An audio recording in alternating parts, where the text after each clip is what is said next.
Okay, chat, what's going on? What's going on? It's me again. I'm back. How y'all doing today? And y'all know it's the GS3 report, and I'm here to give y'all some news that y'all can use, and I don't want you to abuse. So, we are about to get into this Nolan Wells situation. Um, yeah, man. I just feel like you guys missed out on a lot, and it's a lot of stuff that you guys haven't seen, and it's a lot of stuff that they are trying to sweep under the rug, and this young lady is bringing everything out. So let's get into it, cause I feel like you guys need to see this, and we're gonna get into probably like an hour and a half worth of stuff. I'm not gonna lie, cause this is 33 minutes, and then it's another video I wanted to show you guys. Nolan World's friends new interview with Tatum is, oh my God, backfiring badly. Okay, so okay,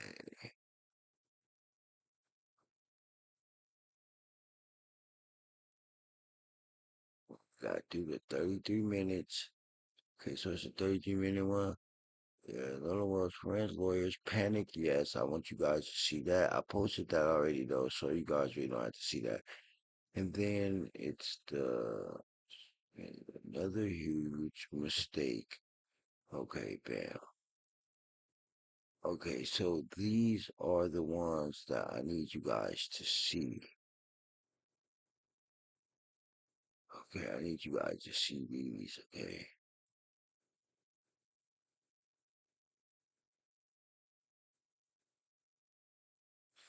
okay, okay, let's get it. Nolan Wall friends can't hide what they're hiding for much longer. And for legal reasons, I have to tell you guys to use your imagination when I say they can't hide what they're hiding for much longer. Things are coming out at a pace we've never seen before, and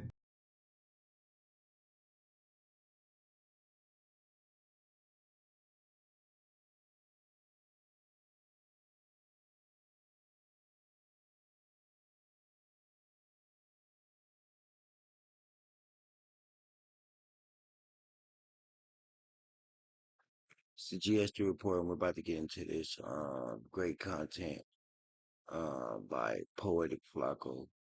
He's been giving us a lot of great content on this Nolan World situation. And yeah, let's tune into this. It's the GS3 report. Let's go. every single detail is contradictory to whatever story they're telling the public lately. There's been some new evidence that have surfaced in the last 48 hours that completely debunks their response to the CETO call, their response to the GPS data, their response to the last time they seen Nolan, their response to Nolan not being on a boat. But before we get there, let's rewind a little bit to the beginning so we can get their idea of their entire timeline. And I'm gonna be using the help of my girl, J. Megan.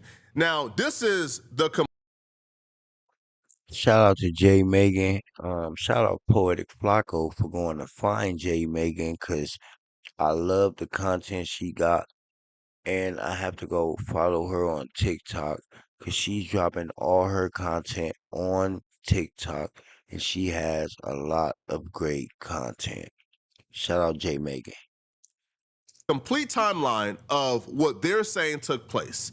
Okay, this is my full Nolan Wells timeline with my supporting evidence. There were 3 boats in their group that day: Palm Beach, the Triton, and the Tideline. By the way, if you like my work, you can support me in my bio, because by the end of this video, I'll be dropping never before seen evidence. Anyway, back to the timeline. Warren said they got there at 10:30, even though the GPS said that they dropped their waypoint at 11:19. He said the Tidecraft, the Palm Beach, and the Triton were all like anchored up next to each other. At 3 o'clock, he gets into a fight with some stranger who didn't like the way that he was talking to his girlfriend, because, I mean, look at the way he was talking in this interview. I don't blame them. And they had a fist fight. His uncle was like, "We're getting the hell out of here." I remember at one point in time, I look over and I see my uncle, and my uncle's yelling at me to get in the boat. I stopped fighting.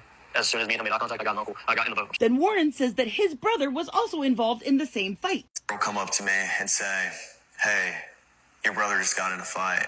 And obviously, I have a younger brother, and that's what she was talking about, and I was freaked out. So I walked over to the beach, and I didn't walk over. I ran over. I made a beeline. I didn't talk to anybody, put my drink down, and walked over there. And my brother was kind of angry, and, there's a lot going on, but someone was getting pulled away. I don't know who it was. And my brother was like, oh, I just got in a fight. And this guy punched me in the face, and I punched him right back. And then went to the ground. My brother put him in an armbar. And was Nolan involved in any of this? Absolutely not. When I was over there was a bunch of younger guys like my brother's age, and I mean, Nolan, I never saw Nolan over there. No. Absolutely not. And okay, sorry, I just lost my The minute they asked, was Nolan involved in that altercation, he lost his train of thought. But okay. Now let's pause right here. That was around 3 p.m. Tristan got into an altercation. Simultaneously, Warren's brother was involved in an altercation around the same time. Now, Warren nor Tristan have came out and said these altercations was connected. That's something that they have left out, by the way. They have never came out and said, yo, these altercations was connected. Because I think once you admit, yo, these altercations was connected, you would then have to say, hold on, bruh. So Warren, Tristan, two of Nolan's quote-unquote best friends were involved in altercations and in fights. Nolan was with the group, but you didn't see Nolan nowhere in sight? I don't know, bruh. That don't seem. If my two best friends were involved in fights, the first thing you're gonna see me is running towards the altercation. Especially if we're in the same group, bro, we're all nearby each other. You get into a fight, your two best friends are involved in altercations, you not coming to check in on a best friend. My theory, in my personal opinion, I think Nolan may have been in more proximity to that quote-unquote altercation or that quote-unquote fight than they're leading on. But again, we can't prove that, so let's just continue with their timeline. But that's the first discrepancy. 3 p.m., Tristan was involved in a quote-unquote fight. Warren was involved in a quote-unquote fight. They have refused to say whether or not those two fights were connected. But what they're both saying is Nolan was nowhere near this altercation. He was nowhere involved. Even though his two quote-unquote best friends were involved in altercations near him, he was nowhere involved, and he never came over to check up on them or get involved. You get ready to go. There's an issue with the boat. Okay, yeah. This is Yeah, what this went up to that. Yeah. So the fight happened. Your brother or the scuffle. I'm assuming that it was cleared up. Right. You got your brother out of this situation, and then how did you find out that this boat is sinking? Well, I walked back over, and we're probably around each other for a little bit. I mean, I wasn't thinking anything about it. I told my brother. I pulled my brother off the beach. I was just like, listen, get in the water, hang out with us, calm down. I mean, he was calm, but I didn't want anything else to happen, And so once I got back over the boat, I got on the Triton, and the Triton had probably about 6 inches of water up to the transom, and I was freaked out because I'm good friends with Wyatt, and that was his boat, and no water's coming out, no access water's coming out, and it was a big issue because I think the reason was because there's so many people getting on and off the boat. At some point, the boat was very, very crowded, and there's just a lot of people on, so it drags water. Yeah, that's not how boats work. Boats don't flood getting in and out of water. Mind you, I'd also like you guys to see that they are in much shallower water than they claim. But I digress. As someone whose parents have had several boats in their life, boats don't just start sinking because people are getting in and out of the water. I think they were trying to run as well because there is an underage kid who just got into a physical fist fight on the island. All of them are drinking and driving boats, so they're trying to hightail it out of there. Nolan is 19 years old. Warren, I believe, is 19 or 20 years old. The oldest person there in that friend group was Bart, who was 21. But Warren claims his younger brother was much younger than them. Much younger, 3 or 4 years? So a freshman or a sophomore in high school. He was on the island, surrounded by underage drinking. Let's just say possibly, right? A freshman or sophomore in high school was also drinking. Any other case, there will be somebody in cuffs and in jail right now, which already tells you that there's collusion happening.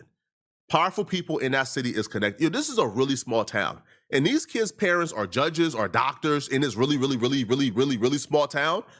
They must be connected to governors, mayors, government officials, sheriffs, because any other case, right, the person that's guilty of providing liquor to freshmen and sophomores in high school possibly, and freshmen in college, they will be in jail, especially when you take into consideration that the liquor, according to them, Nolan was sloppy drunk.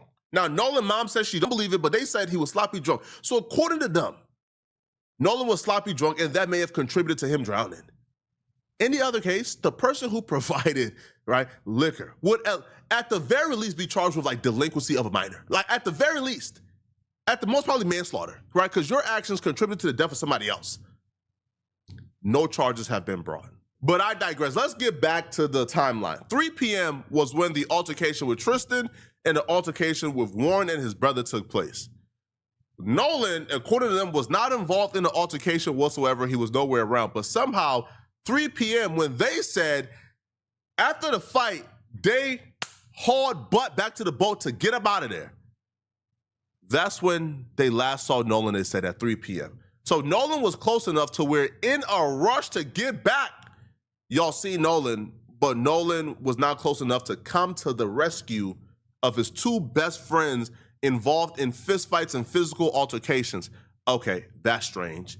Okay, so 3 p.m. was when they, quote unquote, last saw Nolan, which is also contradictory to them saying we was calling for Nolan to get back on the boat at 4:30.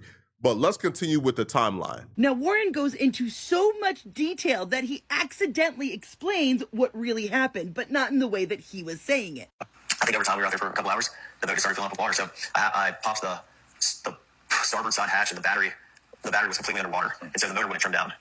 I mean, my buddy would go to trim it down from the console, and it trimmed down, and then it come right back up. Now, trimming the motor means they move the propeller closer to the transom and it lowers the bow, which means they can drive through choppy water without risking that choppy water to come into the boat. Failing to trim your boat up and taking off at a high speed can not only overheat very quickly and cause it to shore, but if waves are high, it won't cut through the wake and it will cause the boat to porpoise and possibly have rough, choppy waters get on your boat. So, I mean, on the way out there, it was pretty calm. I think it was blowing like 3 or 4 knots. I mean, the waters were clear. It was a great day to be on the water. Sunshine, not cloudy at all. And I mean, it was a great day to be out there on 4th of July. And so, I mean, we followed each other out, and I mean, it was calm. It was calm. On the way back, it was a little more rough, but it was not anything all my buddy's boat's going to handle, or like it wasn't like we were getting beat, really beat. Now, as you can see, it is tilted up here in the back, and look how low the front is. He admitted that they hit choppy water at one point, so not that hard of a stretch to think that the water started coming over the boat, and that's when they were in trouble. That's when the bilge pump stopped working. Because Warren, when they claimed that they were leaving and he was jumping into action because it was sinking, he says this. Maybe disabled so when you could get it out. Correct. On Correct. Island. So what happens after that? Wyatt jumps in the water, tries to throw a rear anchor, and my buddy Byron, you're sitting looking, trying to pull trash out the bilge, and the bilge is basically a pump that pulls the water, the access water out the boat. So the bilge was failing to work. So any access water just sitting in the boat wasn't getting pumped out. So I looked over the gunnel and I looked at the release hole for the bilge, and it was eating with the water. So I mean, we're all freaking out. All of our, we're not focused on anything else other than the boat. Well then, eventually, my buddy Bart on the timeline is like, I'm gonna pull you all out. So even though they were still on the island, he jumps out and throws out an anchor? Why did they pull the anchor up to begin with if they were sinking? If they were sinking, why was Bart offering to tow them out? Why would they risk being that close to the island and that close to ground to sink out further? Because again, look at how shallow of water these boats are in. The reason why that's important is because if they tried to haul butt up out of there first and they went a little deeper and then came back once they realized, oh, yo, we're sinking, that matters because TMZ, Tatum, and all these people have been saying, oh, look, there's this photo of them. You know, they're on the water, they're sailing away. Nolan is nowhere in sight. That could have been around 3 p.m. when they were trying to haul butt up out of there without Nolan and then realized, oh, yo, we can't go nowhere. Like, we're sinking. And they came back to shallow waters. Because it wouldn't make sense to start off on shallow waters, realize you're already sinking, which, again, how can you sink on shallow waters? That makes no sense as well. But to realize, oh, damn, yo, we're on like shallow waters, we're near land, right? Like the boat is docked near land on shallow waters. We realize we're already like sinking, but we're gonna sail to deeper waters where we have where there's a chance of us to like fully get engulfed by the water. That wouldn't make sense, right? And how they describe it, where like the water was like overflowing the boat, that wouldn't happen where they were docked. Like that was like literally like shallow waters. Like, bro, you could see like, bro, like their feet, like the water don't go past like damn near like their ankles or something.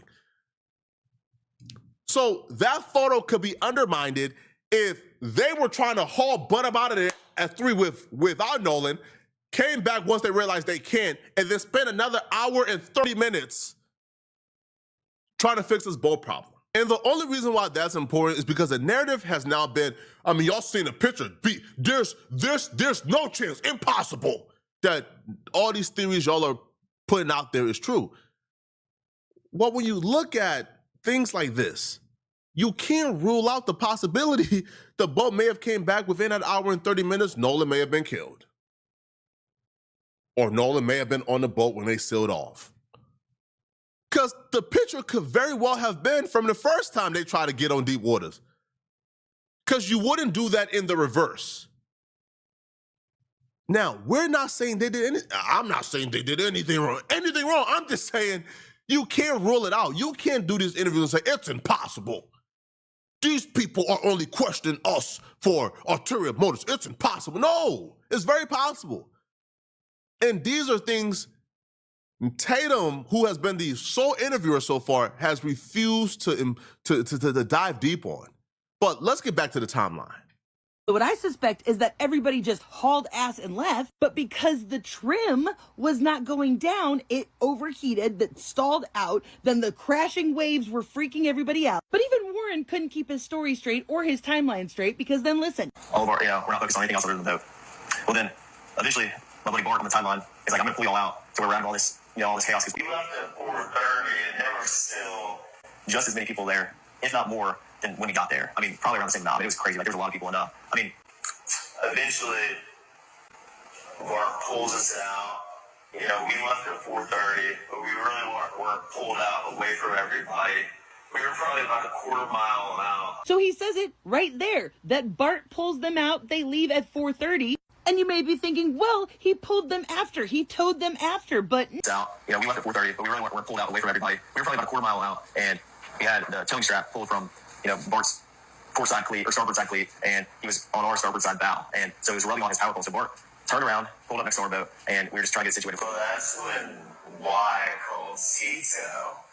We know that phone call was around 4 p.m. to the private towing company. Now, in my last video, I went into detail with the Bart, the fight, all of that stuff, the discrepancies between like the neck of water and then suddenly being in 31 feet of water, etc. I'm going to skip over that. Now, the last data point for the GPS was at about 8 o'clock that night. So then they go over to a female friend's house to go to the pool. And yet, instead of joining his friends in the pool, this is what Warren did. At a lady friend's house. Right. I never got to the pool. I talked to her dad for a while, and all my friends were downstairs. I went upstairs, talked to her dad. We were talking about boats and stuff, and I've been with my friends all day. I was just talking to everybody, but So you talked to the young lady's dad, and then how long was it before you realized, or you guys realized that? Well, where's Nolan at? All right, well, now I got to stop your ass, because what 18-year-old goes to a friend's house to party, all the friends go downstairs to the pool area, and he goes upstairs to talk to her father about boats? Mind you, these children had been drinking all day long. And he and his buddies don't go home until 3 a.m., mind you. Now, I know it's been a while since I've been 18, but that's a long day in the hot, in the sun, drinking. Sounds to me like you were talking to this dad to help with the story. It's important to really go back and remind people of these really tiny details, because these tiny details like this have kind of like disappeared, right? As time progresses, as the story kind of progresses, these tiny minute details that are like very crucial has kind of disappeared. But the reason why that particular detail is important is because that's the timeline in which they figured out, wait, Nolan might be missing. So they get to this crib, he goes upstairs after drinking all day while partying to go talk to the only adult at the time around. Why you go upstairs to talk to the only adult? He says he was trying to talk about boats. Okay, cool, okay. Is it possible that he might have went upstairs to ask about advice for a tricky situation they might have been in? Possible. But when he comes back down after talking to the only adult around, he comes back downstairs and he walks into a conversation where they're just conveniently talking about Nolan Wells. They're just talking about their good old buddy Nolan. Now, I'll be real with y'all, bro. There's just too many coincidences lining up here that I think after a couple coincidences, you got to start asking, what's a coincidence and what's not? Because what's not natural about this is if I leave, let's say, my friend at a party, right? Let's just say I leave my friend at a party, right, at 4 p.m., right? And then I go about my day. I'm probably not thinking where my homie is, right? Right? Like, again, I'm just being real with y'all, bro. Yo, if I leave my homie at a party at 5 p.m. because my homie is talking to a girl, I'll probably like hit the homie up like the next morning, like, hey, bro, you feel me? Like, what's up? You know, like, what you on today? I'm not leaving and like at 8 p.m. Yo, bro, what's the homie at? That's not the natural progression of partying, especially if we all drinking and partying still. I'm probably not worried about where the homie is. But to go upstairs and talk to the only adult around for quote unquote bold advice, again, we think it was for advice for a tricky situation, but that's just my opinion. Come downstairs and then conveniently walk into a conversation about Nolan, and then your mind automatically goes to the worst. Where's Nolan? He's missing. Call Coast Guard. Come on, sir. And you go downstairs and your friends just so happen to be talking about Nolan, and then you're like, oh my God, I should call the Coast Guard. Well, I went back downstairs and all my friends were just hanging out, and my buddy Wyatt had addressed, talk about Nolan. And I was like, well, where is Nolan? Have y'all heard from him? It just seems pretty convenient that after his powwow upstairs with the father of his friend, he comes downstairs and then all of a sudden they start talking, have you seen Nolan? No, I haven't seen Nolan. Have you seen Nolan? Maybe we should call this person. We should call his mom. Almost seems like they actually go back downstairs after talking about what they should do about the situation with the dad, or whatever it is they were really doing at that time, came downstairs and started talking about Nolan publicly so that everybody at the party could be organic witnesses to when the conversation happened. Because he kept contradicting himself. He kept saying, I wasn't too worried about it, but then also we know that they can kill people. But also, maybe I would just call the Coast Guard, just to make sure it's okay. I'm so mad I didn't save it, but in one of these interviews, they said that Katie was supposed to come to the party with them later, which is why Nolan said he was going to hang back with her. So why would they dry snitch to their friend's mom before getting in contact with Katie? So as I was making this video, I caught something so big it changes everything. Throughout this entire interview, Warren insisted that Bart's boat was a tide line. He was so sure of it, said it over and over and over again, claimed that there were 20 to 30 people on that boat. By the way he talks about boats and the equipment and stuff, it seems like he has some general knowledge of it and knows a lot about boats. So maybe y'all can tell me why, in this report, when they gathered the GPS evidence, does it say that Bart was driving a tide craft, not a tide line? They're entirely different designs, purposes, manufacturing styles. Mind you, this is what tide crafts look like. They ain't fitting 20 people on them. This is more what tide line boats look like, y'all. So did Bart bring 2 boats with him? As Warren said, Bart's dad was originally supposed to go with them. Tide line boats don't fit 20 people either. So was there a 4th boat out there? The reason why the idea of a 4th boat is really important is because when they say, hey, we got on a boat at 3 and we ultimately left at 4:30, and here is our complete GPS data so you could track us.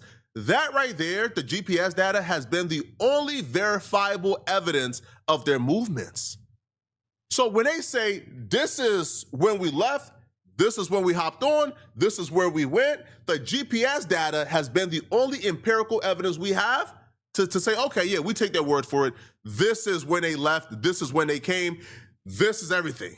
But if there's been a 4th boat that has not been tracked, if there's been a 4th boat that has GPS data that we don't have, then that brings up the possibility there may have been more traveling to more places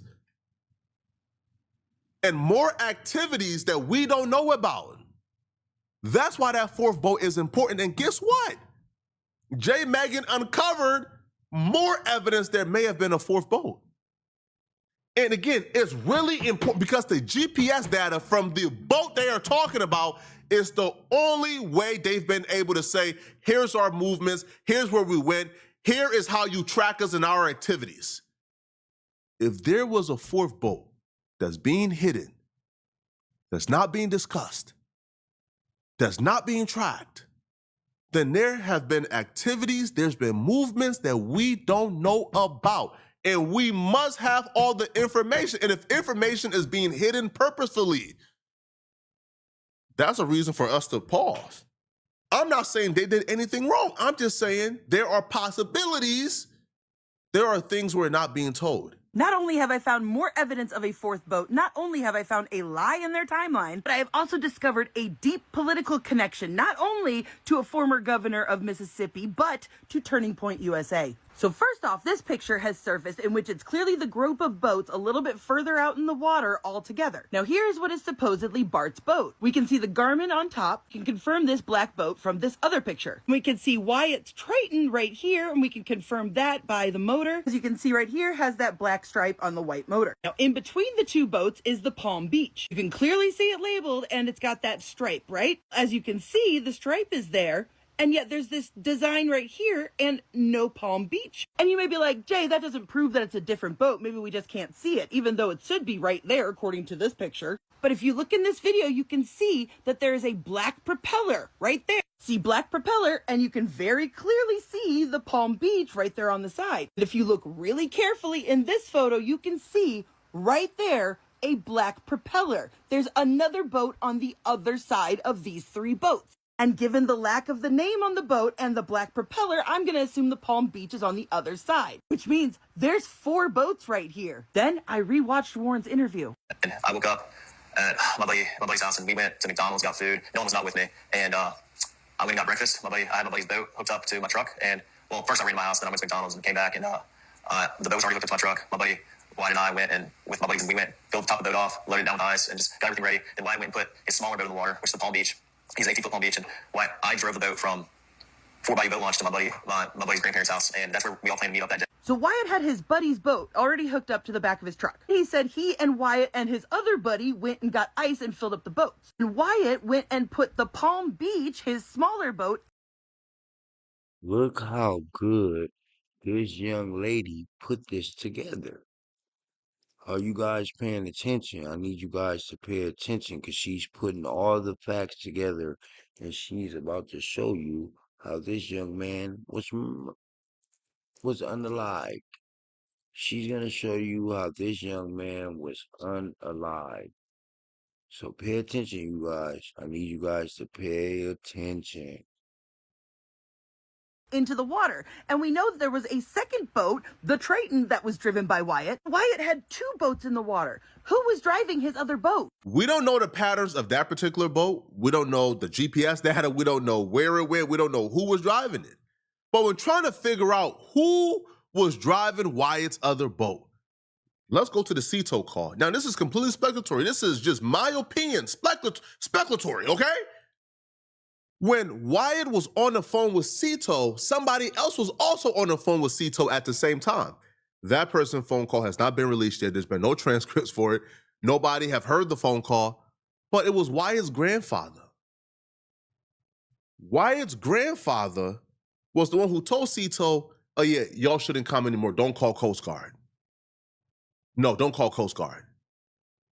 Now, if Wyatt's grandfather was on the island, if he drove the boat to the island, if Wyatt's grandfather, which I've seen this theory before where others have also pointed out Wyatt's grandfather may have been on the island, I don't know. But if Wyatt's grandfather was on the island, why have we heard very little about Wyatt's grandfather? If there's a mystery of who the other driver was of the boat, of Wyatt's boat. Facts. Facts. Facts.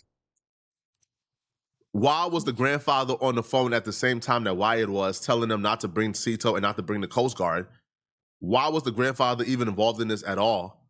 Right? That don't make sense. But here's the Cito call confirming that Wyatt's grandfather was on the call at the same time that Wyatt was, telling them not to come. For your support. Boom. Icing on the cake. What I tell y'all, I have some news that y'all can use. Yeah. Yeah, so allegedly, the grandfather was on the island and he made that Cito call. Oh yes, it gets deeper and deeper. So the official sworn MDMR Marine Patrol report was filed as a non-criminal missing person report. Now, this was filed via telephone at 10:05 a.m. on July 5th, 2026. Two individuals are listed as involved entities: 21-year-old Bart Joseph Edmonston Jr. and Jerry Ralph Atkerson, which happens to be Wyatt's grandfather, i.e., the owner of the boat. Okay. All right. Yeah, I just actually got off the phone with his grandpa, who I'm guessing is the owner of the boat. And he said that Jerry. Yeah, he said, Okay. I just hung up with him. He said that they don't need any help right now. That call has not been released yet. We don't know what the grandfather told these people, but all the questions to our answers is in that call. The grandfather would say, "Hey, I'm on the island," or "Hey, I'm at home. I just heard what happened." But why would a grandfather who's not there, who's at home, who's hearing about his grandson's boat is sinking, tell them, "Hey"? Yeah, why would he tell them, "Oh yeah, man, we don't need nobody to come, no Coast Guards. We don't need the sea tow." Why would he say that? Why? If the boat is stuck and a sinking with a hole in the boat. Hey, don't go out there. We don't need you. That's information that you would probably know, or you would have more of a grasp on the situation if you were there and present. Because Wyatt was on the phone with them. So Wyatt wasn't on the phone with his grandfather and Cito at the same time. So if Wyatt is telling Cito, "Hey, we need help. We need somebody to come out here," the grandfather is on the phone call at the same time saying, "No, we don't need y'all to come out there." That would mean the grandfather would have been somewhere observing something. Because Wyatt can't tell the grandfather he's okay while telling Cito he's not okay at the same time. But if we get that call, which I'm going to request it, if we get that call, we'll know if the grandfather tells him, "Hey, I'm on the island," or "Hey, I'm at home." We will know the answer to that question. But them doing interviews and saying, "Well, this case is already sealed up, is already definitive, it's impossible with all the evidence that came out that we did anything," we don't know. Questions still need to be answered. Okay, I honestly don't know. This is not me dog whistling guilt. This is me saying I don't know. I don't know. There's a lot that still needs to be answered. This case is far from closed and sealed. Nolan was on Wyatt Pyron's 22 Triton.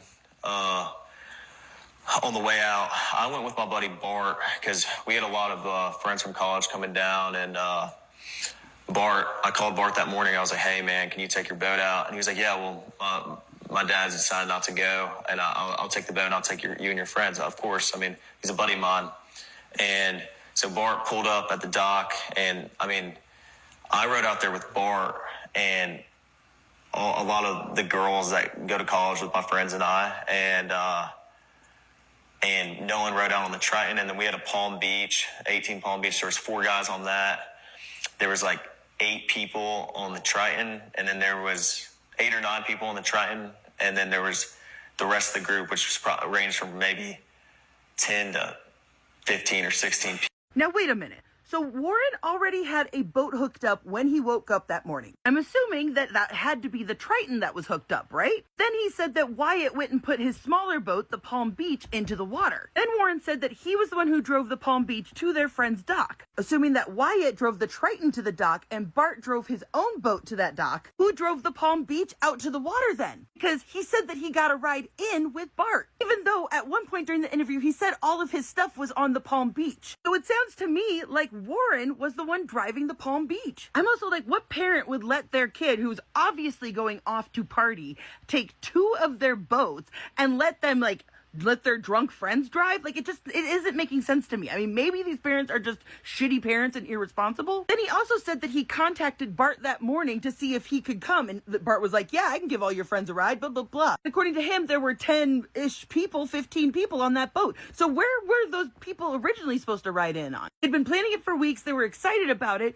Why did Bart have to suddenly step in and take all these people? And remember, Bart said that his dad had canceled going out on the boat that day, so he could do it. Something's not adding up here. I think there was an adult somewhere in this mix. It would also explain how they all thought quickly on their feet with the sea tow. I wouldn't be surprised if an adult didn't come out there and just go off with other adults that were also on Horn Island and let the kids hang out with the boat. Here's where things are going to get interesting, folks. There are more GPS coordinates in the report than what we have seen publicly. I'm going to play you a clip from the interview, but remember, at 5:30 is when they started picking up regular speed, all right? It's right here, 5:25. Here's where this boat situation gets even weirder.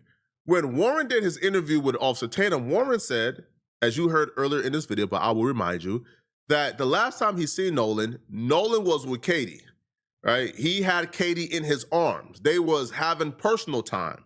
And because of that personal time with Katie, they had to leave Nolan because Nolan chose not to go with them. He wanted to stay with Katie. Even though Katie said the last time she seen Nolan was when they was calling Nolan over. It's always on the boat. No one's getting off the boat with their phone. So. And so you guys get ready to leave out of there, getting towed out. Yeah. And then where's Nolan in this situation? Well, Nolan was, the last time I saw Nolan was 3 o'clock. And Nolan was cradling a girl in his arms, Katie, Katie. And Katie, Nolan was sitting there, and the last time I saw him, I looked at Nolan, and Nolan was like shaking his head, laughing, and I was like, dude, you crazy. I was like just joking with him. And, but anyway, Nolan, that was the last time I laid eyes on him. But when we were leaving, obviously, no one is getting left at the island that came with us unless they demanded to, be there and asked, this is a very common thing at Horn Island. When you're out there, a lot of people ride out there with someone and in with somebody else all the time. I've done that 100 times. It's a very common thing, but Nolan was sitting by the boat with that Katie girl, and my buddy yelled for Nolan, get on the boat. We're leaving. The boat's having issues. And no, he didn't say that, but he was panicking. Nolan, get the F on the boat. Get on the boat. And Nolan said, no, I'm staying out here. I'm going to ride in with somebody else. And it's not uncommon to hear, but it's not like my buddy asked him one time. My buddy asked Nolan multiple times to get on the boat. Nolan, get on the boat. Get on. If Nolan didn't get on the boat because he was with Katie, well, what if I tell you there may be evidence that Katie was on the boat? Would that change your mind on where Nolan was? Make sure you go and watch it, but I'll give you a quick little rundown. Teal swimsuit, white backwards baseball cap. Teal swimsuit, white baseball cap. Red shorts, red shorts, red shorts. Bart's boat, girl in striped swimsuit, standing right next to a long-haired girl in a teal swimsuit. Teal swimsuit, striped swimsuit. A girl in a teal swimsuit was Katie, by the way. That's evidence you see of Katie's on who boat? You do with that information as you may. If Nolan was with Katie and Katie was on the boat, then where was Nolan in that time? Y'all let me know in the comment section, okay? If you're still watching this video and you want to watch another,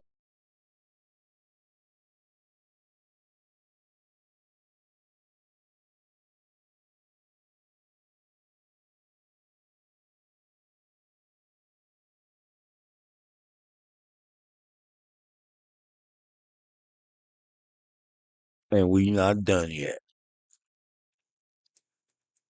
We not done yet. Shout out Poet Flacco. Y'all go pull up on his page. Like, comment, subscribe. We not done yet. Oh no no no. No no no no. Mm-mm. We ain't done yet. Where's that? Where's that? Okay, we dropped this content already. So the next one. Mm, at Nolan Wall's mama and his family.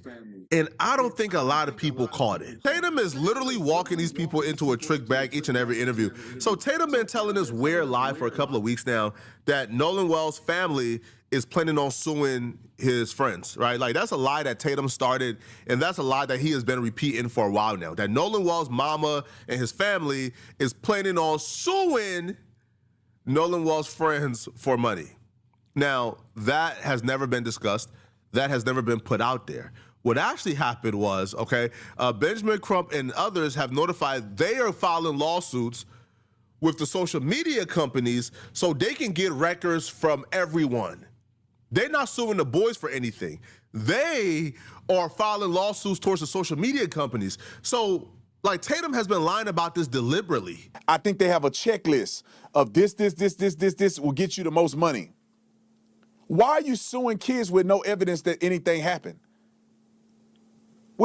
We have no evidence that any wrongdoing happened. It's still open to this point that Nolan could have just drowned.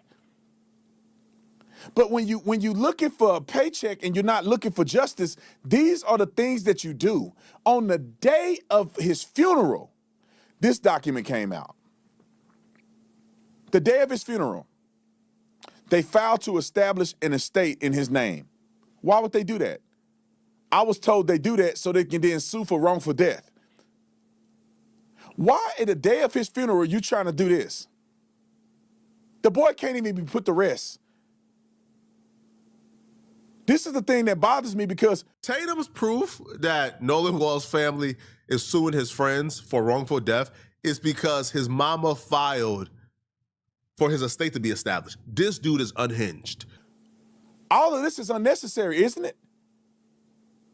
If my son were to go on a trip with his friends, and they clearly are his mother freaking friends, And then he gonna say he can't even be put to rest because you kind of file wrongful death or sue his friends. She not even trying to sue his friends, bruh. She is not trying to sue his friends at all. But look how they contradicting themselves all day, bro. Make sure y'all hit that follow button and sub up. because he's kicking it with him. He ain't kicking it with these other boys. He kicking it with the white boys that you swear aren't his friends. Okay. My son go with his friends. He don't come back, he's dead. His friend's mama reach out to me. You telling me I'm gonna talk to Benjamin Crump before I talk to his mama? Benjamin Crump can't do nothing for me. He ain't there. But what about the fact that nobody was trying to talk to her though? When she was trying to talk to everybody, no one wanted to talk to her. No one wanted to give her son's phone.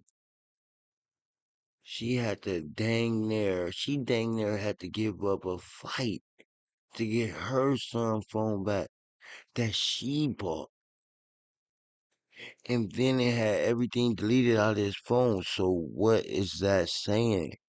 What is that saying, you guys? I'll wait. You guys tell me, get in the comments, and you guys tell me what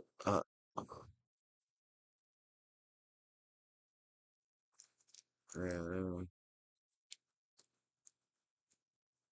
it's crazy. He wasn't with my son. His son ain't connected to my son. But his friend's mama is gonna do more for me than Benjamin Crump can. Why won't you talk to his mama? And say, all right, let's talk. Hey, where were your son them at? I need the cell phone. Can I at least look through their cell phone and make sure? Now, if you do that, and mom and them go, no, you can't look through my kid's cell phone, then you could start questioning. But for the... I want to make this clear. Officer Tatum created the argument that Nolan Wells' family was going to sue the boys for wrongful death, even though the family have said, we don't know who did anything. We just want answers. Tatum created that lie. And then Tatum created a defense for that lie. But here's where Tatum went too far. Is one thing enough to create a lie and then you disseminate it for, your content. But it's another thing, right, to present that to the lawyers of Nolan Well's friends and then having them respond to it. So what Tatum did, if you guys don't know, I'll just go ahead and Chad, we almost had an hour, and I told y'all, I promised y'all that we was doing only an hour and 15 to probably an hour and 25 minutes exactly. So that's when I'm going to end stream. Let me tell you guys, right now we are at about 57 minutes of streaming, you guys. I appreciate everybody that's in the stream. I genuinely appreciate you guys. Um, the Don, he is a mod now. So anybody in here on bullcrap, the Don will boot you out of here. Anybody talking any bullcrap, the Don will boot you out of here. Anybody saying something stupid, the Don will boot you out of here. and tell you guys right off the bat, right? We're not prolonging this. Tatum asked Nolan Well's friends' attorneys about the lie that he created. Well, hey, man, listen, yo, what's your response to them? I'm about to sue you guys. Huh? Who's about to sue the boys? Now, the attorney took the bait and sent a crazy warning shot to Nolan Well's family because that's who Tatum was talking about. That's who Tatum have said has plans on suing the boys for wrongful death when they've never said that in any circumstance. Do you think that the other side, because I've seen through social media that there's a preparation of lawsuits against the boys. Is there merit, according to your knowledge in this space, is there merit to pursuing lawsuits against them? I am so glad you asked that question because I can answer that question definitively and unequivocally. Anybody who sues Jax, Warren, or Morgan, they're going to end up paying our attorney's fees. Guaranteed. Any lawsuit, and I'm going to warn anyone right now, anybody who is thinking for 1 second about suing these fine young men, these good Ocean Springs people, you're going to pay their attorney's fees. You're going to lose. You're going to get annihilated. You're going to get crushed. You have nothing. And here's the beauty of it. We know you have nothing because we actually have the evidence. We know what happened. And I'll just say it like this. We have a pair of aces and you have 2-7 offsuit. If you're looking for someone to support, and if you're looking for people who tell the truth and like evidence and common sense, you should support these guys, not the other guys who traffic in lies. All right, now there's a Give, Send, Go page, right? Those donations are very important. We have an incredible legal team. I'm very, very privileged to be working with Tyler Cox, called Cox, right? Yeah. Right, so, but. When Officer Tatum referred to the other side, he was referring to Nolan Well's mama and his family because who else did he ever talk about filing a lawsuit on the boys? So when the attorney said the other side, I assume he's also referring to Nolan Well's family when he says, if you want to support these dudes, not the other side who be telling lies, support their fundraiser. So in my opinion, that's him saying, yo, support these boys' fundraiser, not their fundraiser, which is just a nasty thing to do. Also saying, oh, hey, man, listen, if y'all sue, hey, man, hey, bro, you gonna lose, you gonna have to pay up. So warning shot, huh? Tatum literally just made that up. But you guys just express your real feelings. Y'all just express your true feelings, how y'all really feel. This is how y'all really feel about that family, man. Because y'all jumped on the opportunity to, like quote unquote, posture as if you guys are in control and posture to send a warning shot to the mama. That's absurd, man. That's crazy. Why would you do that? Now, it gets worse than this, bro, because this entire interview to me was just pure nonsense, right? It was a whole lot of, why would I do that? It's like, all right, man. Yo, we like 6 weeks into this, bro.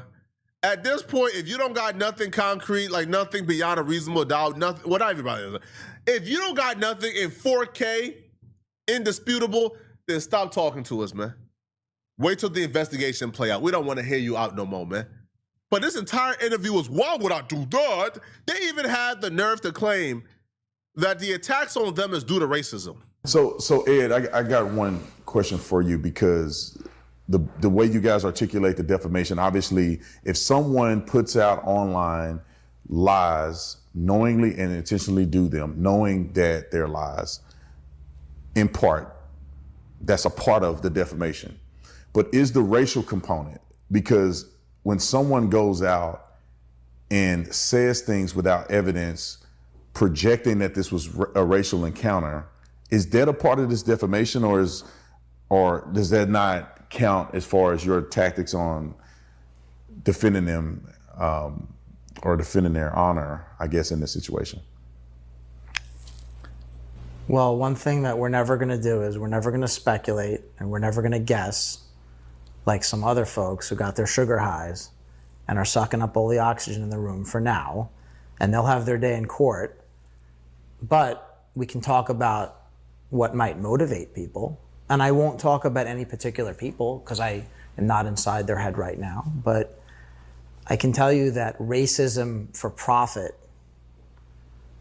is a major factor here. And we don't have to name names. But racism for profit. Can I ask a question? How come the we don't see race folks always bringing up race? How come the y'all making it about race is always bringing up race? How come the man, look, man, this ain't about race, people. How come those folks can't stop bringing up race? Now they saying the attacks on them is racial. The attacks on them is the result of racism. I thought, like, people who support you guys don't believe in racism, right? Like, I thought, you know, that was the thing that black folks was making up according to y'all, right? Racism is not a thing. I mean, all right, man. Now, the thing that they really have to realize and come to grips with, and in this regard, you don't really blame the boys, you blame their handlers. Because their supporters and people who are supporting them currently, if you go online, they tend to lean towards the alt-right. They tend to lean towards white supremacy. Those are the people who are very loud and very vocal in my algorithm for their support of these boys. So because their audience is that, them even bringing up, oh, no, this is racism, it is very reflective of the tone of their audience in every regard. So when I say their audience, this is who I'm thinking about right now. The people who I see being loud, like for example, like Jake Lang and that Lauren chick. These are people, right, who believes that people saying BLM was racist. And they still believe that to this day, right? These are people who take every stance against black folks when they get a chance, every stance whatsoever. So if those are your supporters and those are the people you're attempting to galvanize, well, you're going to be looked at a certain way and you just got to accept it. It's really that simple. All right. Now, I'm going to spare you guys the details because they had responses to the CETO call. In all their responses, it was, why would I do that? That's it, okay? Why would I do that, people? So I'm going to spare you guys the 1,000. Why would I do that? And, you know, just give you guys a glimpse into exactly what their thoughts are of their response to the CETO call. I can go ahead and say that as you posted that clip of all of us on the boat, you know, as it's rolling, not rolling, but right there sitting in the water, Wyatt's on the phone with CETO in that clip. I mean, he's on the phone. Wouldn't you think that you would have seen Nolan on the bottom of on the floor or something, or scrambling around, or everybody in a pot, like in a small space on the boat looking at him or something? I mean, it's just so crazy to think that, why would we call CETO if we have a dead body on the boat? I mean, why would we call the Coast Guard? You know, why would we do the things we did if we know we killed somebody? And then another following up on that is, Why aren't we in jail yet? I mean, we're not geniuses. There's no way we could have done a murder. I mean, there's no way we could have covered it up, especially out there with that many people. Go ahead. I think, especially about the Cito call, I think people, regardless of who it is going to believe what they want to hear. I think half these people, or not half these people, but some of these people you can't convince, regardless. They're going to believe what they want to believe. If they want to believe that my friends and I had something to do with Nolan dying, then they're going to believe that regardless of what you put out. But you put out, Brandon, that a clip of the boat when Wyatt was on the phone with Cito, and it is boldly clear that Nolan was not on the boat with us. I think their definition of wildly or boldly, proven or certain is a little different than the rest of us. There's nothing certain, right, about that 3 seconds. Nothing at all. There's not a goddamn thing that's certain about that 3 seconds. But the thing is, so somebody was only recording for like 3 seconds? They didn't keep recording? Like, you don't got the rest of the recording? And we can't see inside the deck. What are you talking about? And then thirdly, bro, there is no timestamp, time frame. There's nothing we have to say that particular boat, right, being towed away or sailing away happened at 4:30. We don't know. There's no timestamps. So I feel like what they think is if you say something strongly and loudly enough, that people should automatically just take it to be the truth. Where no, there's been too many lies told in this situation. Too many lies told in this situation for us to just believe anyone coming out and saying something. All right, so absolutely not. Absolutely not. No, absolutely not. Right? That's not for certain. We don't even know when that picture was taken. There's a girl on the boat in tail suit, right? No, sorry, in a tail swimsuit. Katie had on a tail swimsuit. Katie was next to a guy with red shorts on the beach. Both of them, if that's Katie and the dude, both of them is on the boat. Katie showed a timestamp of her on the island at 5:30. So if that's Katie on that boat, quote unquote, sailing away, then why is Katie on the island at 5:30 if you guys left at that time, right? So it's just things that don't make sense to me at all. Just at all. But y'all let me know in the comment section, man, what do you guys think about this, all right? What do y'all think, man? Do y'all believe in y'all heart of hearts? These dudes are innocent. Let me know, okay? If you're still watching this video and you want to watch another good video, click on this video right here, right, where I break down how Nolan Wall's attorney, that same attorney, find out how he panicked live as Nancy Grace began to expose him and humiliate him. I'm going to see you guys in this Nancy Grace and Nolan Wall's friends attorney video. I'm out of here, folks. Peace.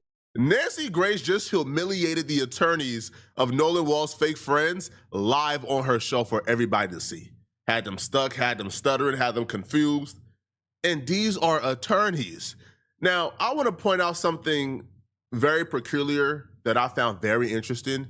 See, when the attorneys went to go sit down with Officer Tatum, they brought, like Nolan Wall's fake friends with them, right? They brought Warren, they brought Jobs, they brought everybody to come and sit down with Officer Tatum and tell their side of things. When they went to go talk to Nancy Grace, you know what they did? They left them at home. They made sure Nolan Wall's friends or fake friends was nowhere in the vicinity of Nancy Grace. They left them at home. If Officer Tatum gets to speak to, them, then why can't Nancy Grace? So I found that peculiar. One of the first things they addressed is the lie that Tatum was telling on his show before he went on Nancy Grace, and Nancy Grace absolutely embarrassed him. So they addressed this bold-faced lie that Tatum has told. But here's the thing, it's really bad for Tatum because it's one thing if myself or Nancy Grace or Don Lemon, if we go off and expose you, but it's another thing for the people who you claim to be defending, for them to come on Nancy Grace and expose you for lying is crazy, right? So the claim was these kids took a lie detector test, right? These kids took a polygraph. Back to Officer Tatum, star of The Officer Tatum on YouTube. Have the friends taken polygraphs? Well, from my understanding, all but I believe one took a polygraph. And from what was told to me that they all passed. And all of the ones that took a polygraph took one without a lawyer. And they cooperated with law enforcement. So from my understanding, everybody took Why a do you say polygraph that's test from but what one. you understand? Did they tell you they took a poly and passed? Yes, ma'am. They told me that they did it. I wasn't there. So that's why I'm saying from my understanding. They told me that all the boys except one, which is Warren, I believe, took a polygraph test. All of them did not have lawyers and did it and cooperated with police. Warren also cooperated with police. I just believe he didn't take a lie detector test, but Warren is the young man that I interviewed. So according to what they told me, they all took a lie detector test and passed. I'm sure a lot of you guys remember that particular interview. It didn't go well for Tatum. Like, Nancy Grace destroyed Tatum in every corner. Like, Tatum was not the arrogant, pompous, condescending Tatum that he usually is with people who he knows don't really know that much. Nancy Grace had Tatum terrified. This was the interview where Tatum was actually forced to admit that they didn't get a lie detector test. They didn't get a polygraph. All the boys did. Well, you'll find out shortly if all the boys got it, okay? But come to find out, that might have been a lie too. But this is the interview, and this was the first time that Tatum was actually forced to admit it wasn't a lie detector test. It was the equivalent of voice stress test. But on any other platform, and on his particular YouTube channel and show, he was telling that lie, oh, they got a polygraph, they passed, y'all just... He went on Nancy Grace, and Nancy Grace forced him to tell the truth. Now, the friends or the fake friends, their attorneys reacted to this claim by Tatum. And it's an equivalent of a lie detector test. It's not a traditional lie detector test, but it's the same theology of trying to get to if a person is lying. I don't know the name of it. It's an equivalent of a lie detector test. It's a different methodology. I don't believe it was a polygraph test. I believe they took other stressors in order to analyze if the people were telling the truth or not. So then the answer to did they take a polygraph would be no. That is Officer Tatum from The Officer Tatum on YouTube. Joining us tonight are two very special guests. They are convinced of the friends, and when I say quoties, I don't mean they are or they're not friends, because I don't know. The young men on the Triton boat that took Nolan Wells to Horn Island. Many argue he was on the boat on the return when foul play occurred. Many argue he was not. In fact, the timeline has blown up because there are reports that Nolan Wells was seen on the island after the friend's boat left, which would exonerate them. If you watch Tatum's interview or the Chris Cuomo one or these other interviews they've done, they've been going around to these platforms with what they believe is their keystone evidence, which is, we got two eyewitnesses who said they see Nolan Wells on the island at 6 p.m. Now, I always thought that was kind of odd because Katie said she last seen Nolan when the boys was calling them over. Katie has a picture on the island at 5:30. So if Katie and Nolan Wells was hanging out and Katie was on the island at 5:30 and Katie is claiming that she didn't see Nolan on the island when she was there after the boys called him over, then the eyewitnesses to me, I don't know, man. But that's been like their keystone evidence. We got eyewitnesses.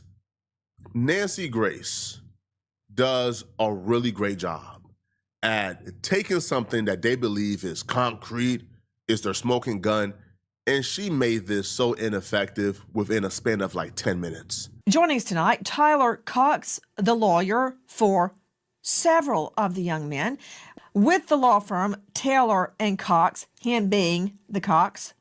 Also with us, another veteran trial lawyer, Edward Pulsick, attorney for the boys as well. Actually, they're not boys. They're adults in the eyes of the law due to their age. Gentlemen, thank you for being with us tonight. My first question to clear up this matter, have your clients taken polygraphs? First to you, Tyler Cox. Nancy, my clients have not taken a polygraph test. And I can tell you why. Because any lawyer worth their salt is going to tell their clients not to take a polygraph test under any circumstances. Two of my clients went in and made statements with me. We're not going to I'm not going to do a polygraph test because, one, as you know, they're not admissible in court. And so it wasn't going to be admissible anyway. To be fair, I've heard that a ton. Like, I've heard attorneys say, bro, innocent or guilty, my client ain't taking no polygraph test, bro. It's just too risky, not happening.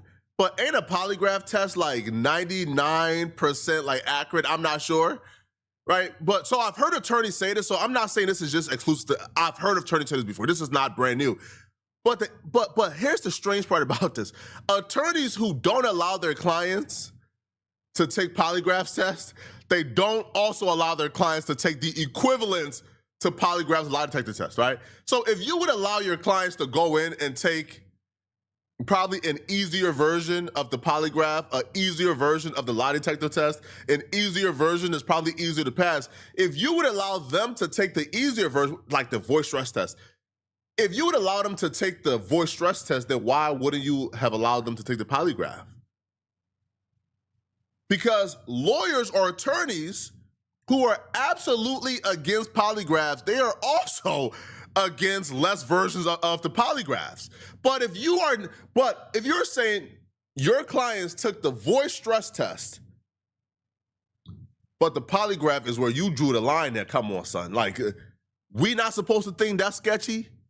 We're not supposed to think that is off? You should never, ever, if you're a lawyer, allow your clients to take a polygraph test. Now, we allowed investigators from the jump to have access to their phones, their Life 360, everything. We have cooperated implicitly every step of the way. But no, they didn't take polygraphs tests. But what I'll tell you is one of the other boys, who I won't mention their name, but I'm sure that you've heard, took one. The girl that Nolan was with took a stress analysis voice test, and so did the other boy. So that's the test they took. Both of them passed. And so, again, no lawyer worth of salt is going to tell his clients to take a polygraph test or anything like that.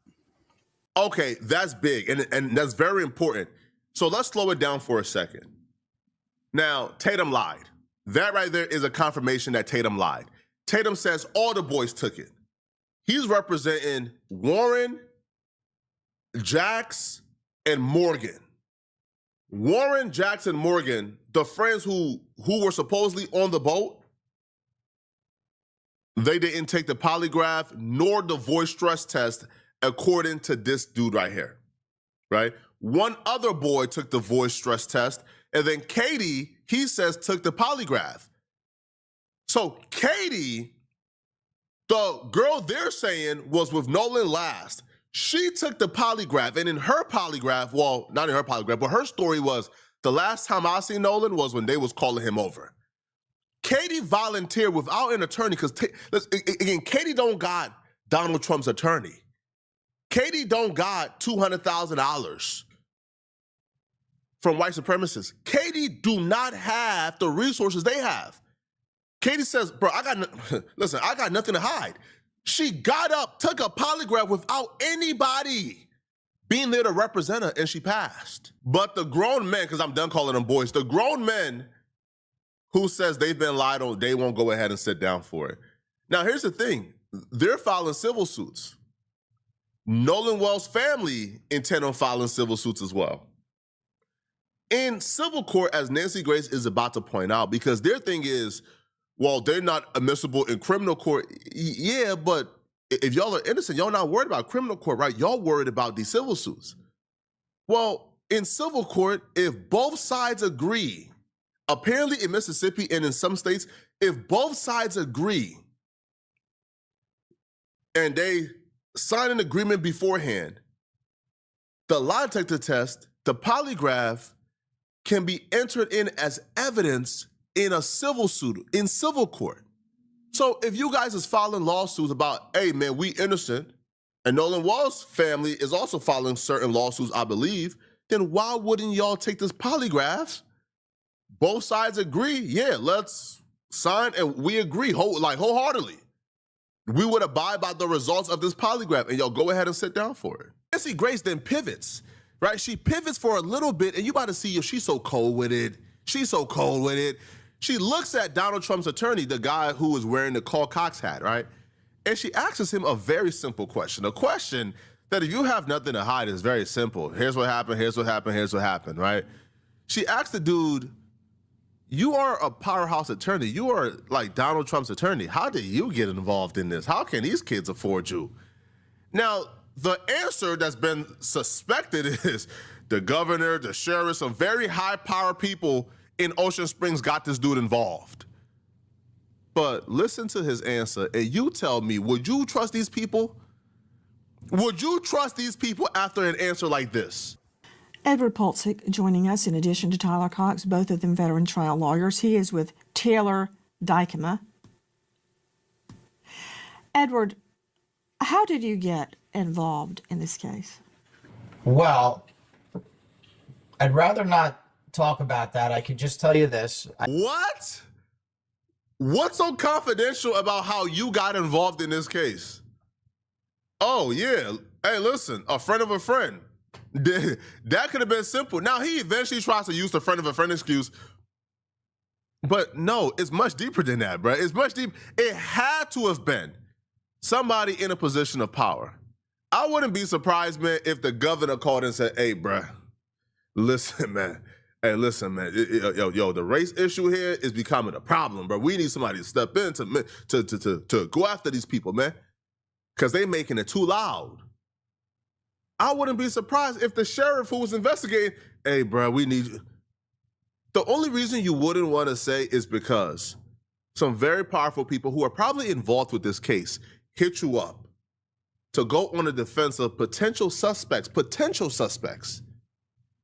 which would be an odd thing, because if these potential suspects are supposed to be getting investigated, then the people that be in the people in power are calling you to defend. Like, it's just weird. Now, I can't confirm this. I don't know for a shadow of a doubt. This is just my opinion, but somebody say, oh, I can't talk about that. What? As an attorney, that's the best answer? Yo, even if you wanted to kind of, you felt like clean it up a little bit more, you could. But as an attorney, the best answer you had was, well, I can't talk about that. What? Edward Pulsick joining us in addition to Tyler Cox, both of them veteran trial lawyers. He is with Taylor Dykema. Edward, how did you get involved in this case? Well, I'd rather not talk about that. I could just tell you this. I can tell you that it was through a friend of a friend. You're kidding, right? You're kidding me. Because when you tell me I'd rather not answer, well, I want to that's protect just the names that I igniting me to find out how Well, you got hold on. involved in the case. Well, hold on. I can tell you a little bit more. I can tell you this. I can tell you. I don't know about y'all, but when somebody already gets caught in a lie, and they're like, hold on, and their eyes go like this, and their eyes go left, right, and up, and they're doing everything in their power to think up or something, that means they're probably about to tell you something that's not true. Bro already knew Nancy Grace was about to dive into this, so he went, wait, no, I can tell you more. So what? Like, there's not a human being, and you could be the most emotionally illiterate human being on planet Earth. You could see that body language with the eyes gesture and tell, okay, yeah, he about to tell us something that's clearly not true, right? In my opinion, allegedly, I have no facts. A close friend who knows the Ocean Springs, Mississippi community very, very well, is from the area. Who's the close friend? Who's the close friend? Just give us their profession. Don't even give us their name. Give us their profession. Who's the close friend? Who knows the Ocean Spring area very, very, very well. It sounds like somebody in a position of power. It sounds like a mayor. It sounds like a governor. It sounds like a senator. It sounds like somebody who's on city council, maybe a sheriff, chief of police. It sounds like somebody who is really involved in the decision-making in Ocean Springs. And if that's the case, if somebody who is really involved, somebody who has authority and power in Ocean Springs, if they are on the side of the kid, these are grown men. If they're on the side of these grown men, then how can we be sure and confident that a thorough investigation would take place? How can we be sure that this investigation isn't already tainted or biased? There's a reason why he's not saying who exactly it is, because he understands how it was going to reflect once we know their profession or their title. But you do know that people can look you right in the face and lie through your teeth, and you believe them. Just because somebody tells you the sky is blue does not mean the sky is blue. You do know that, right? Well, I can tell you this: they were off Horn Island at 4:30 p.m. on July 4th, and Nolan Wells was seen alive. Now we're getting somewhere. How can you prove that to me other than them telling you? I assume you've got GPS tracking and the call to CETO? We have witnesses, among other things, but I can also tell you this: they were off the island at 4:30 p.m., and Nolan Wells was seen alive by multiple people at 6 p.m., still on the island. And I'm sure Tyler would be happy to elaborate on that. But this is a no doubt 100%. Please tell me, Tyler. Yes. Had multiple witnesses reach out to us, 2 confirmed witnesses that saw Nolan Wells on the island around 6 p.m. on July 4th, well after the Triton, as you said, left around 4:30. And so those witnesses have went to investigators, they've talked to the police, and they've done what they're supposed to do. We've cooperated 100%. So has Where did they those see witnesses. him, Tyler Cox? Where did the witnesses see them? Do they know him well enough to make a positive ID? Hey, speaking of a positive ID. Here's the thing. These are attorneys. They know better, right?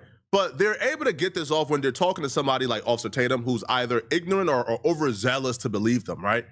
So Nancy Grace says, hold on, bro. Y'all are attorneys.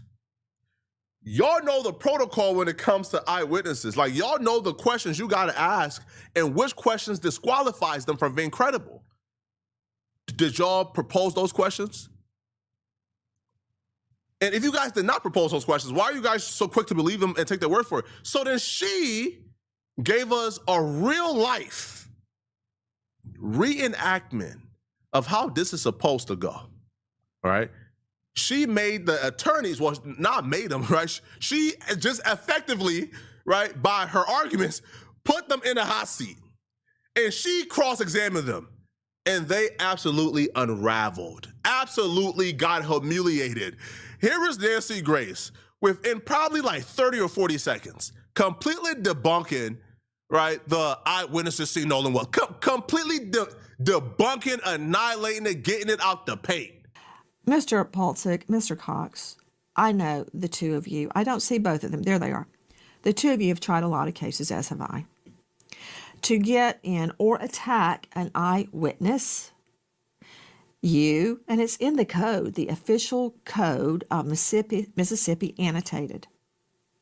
There are prescribed methods under which you cross-examine an eyewitness. For instance, does the witness know the target? Was the lighting sufficient? How far away was the witness? What were the conditions of the eyewitness identification? Was the eyewitness inebriated or high or otherwise incapacitated? How far away were they? Do they wear glasses? It goes on and on and on. It's laid out in the code. Tell me about these witnesses. How do they know it was Nolan? Hey, control room, show me that picture of Nolan on the boat. He's bent over. All I can see are his legs and his behind.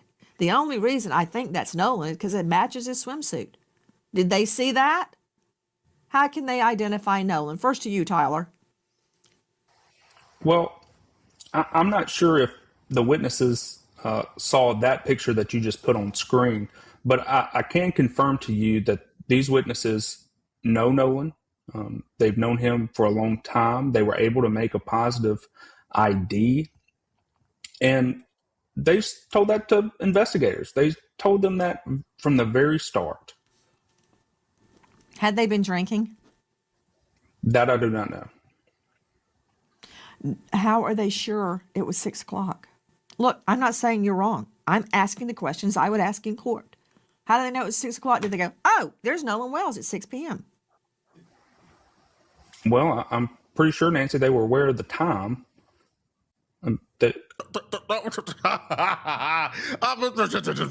Man, listen, man. Hey, listen. Listen, bro. First off, man, right off the bat, how close were they? How far were they from Nolan? Where were they? Were they drinking? Were they drunk? Did these two know each other? Did they have a chance to corroborate their story together before?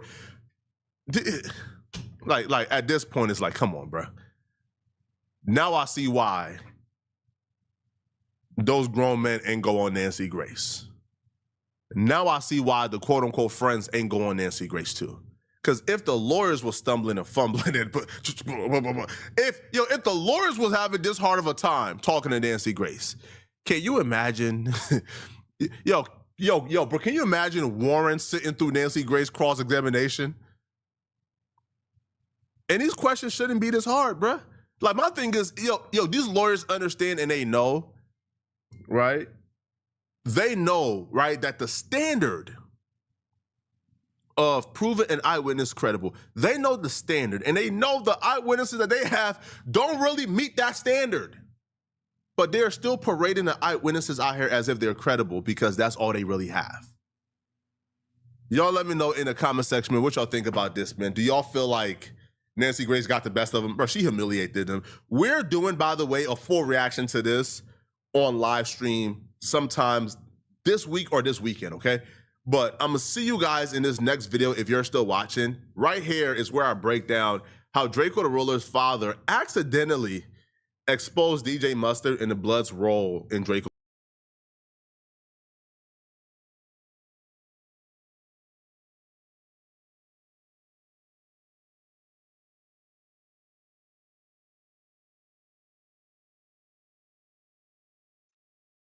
All right, chat.